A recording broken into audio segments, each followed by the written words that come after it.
Hey guys, today I will be making a highly requested cake recipe after I posted this picture on Instagram. It's fluffy and soft. Stay tuned if you're interested. Like always, all of the ingredients and exact amounts will be in the description box below, and make sure everything is in room temperature before we start. So let's make the batter first. I am going to first melt the butter.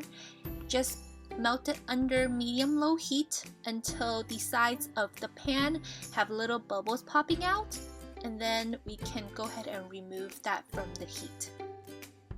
Okay, go ahead and dump the sifted all-purpose flour into the butter and use some of that muscle grease and mix it until it becomes a paste. Alrighty, after that is done, go ahead and gradually add in the milk.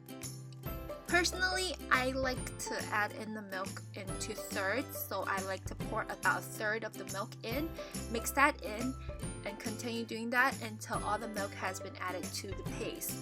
Doing that will prevent the paste and the milk from separating. Okay, so let me go ahead and quickly do that and we will move on to the next step. So after all the milk has been added in, it should somewhat look like this. So I think we finished the hardest step. Go ahead and gradually add in the egg yolks and one whole egg to our flour mixture that we made. So same concept, add a third in, mix it in, second third, mix it in, and the last bit, mix it in. So after we are done, go ahead and set it aside and we can beat our egg whites. So I'm only gonna briefly go over how to mix the egg whites. We are aiming to beat the egg whites till it hits soft peak. I do have a video on how to beat the egg whites into different stages. Go ahead and check out the info box for that video link. So after the egg whites become bubbly, add in your cream of tartar.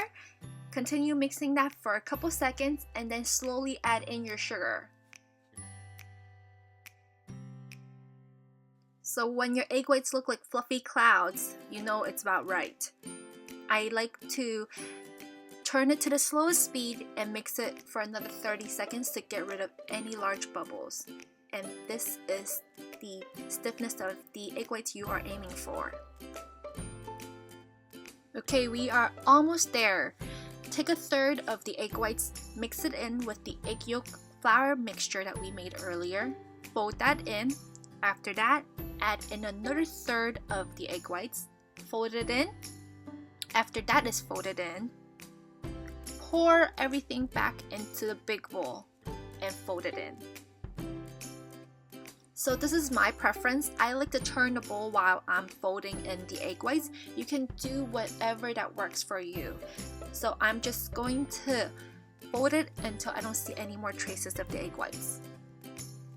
Okay, go ahead and pour the batter into a lined sheet tray or baking tray. I'm just using an 8-inch baking pan here. You can go ahead and use any pans you want. Just make sure you adjust the baking time. Before you put it into the oven, make sure you give it a couple good taps to remove all the bubbles from the batter, and then we can bake it.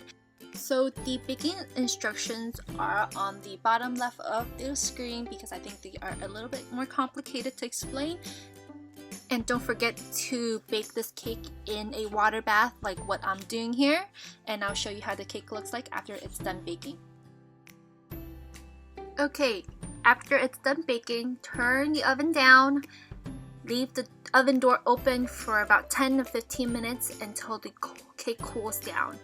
This will prevent the cake from deflating. Just don't touch it and leave it in there. So I left it in there for 15 minutes and I pull it out, let it sit for another 10 minutes. After it's warm to touch, I'm gonna gently cut off the sides, just trim it off to make it look pretty. You can totally omit this step if you don't want to. I usually just trim it off and eat it right away because it's that delicious and you will regret it if you don't make this cake. So here's the recipe you requested, and here it is. I hope you guys enjoyed this cake as much as I did, and you have a beautiful day. See you next time. Bye! And don't forget to follow me on Instagram so you can request some more delicious recipe like these ones I posted.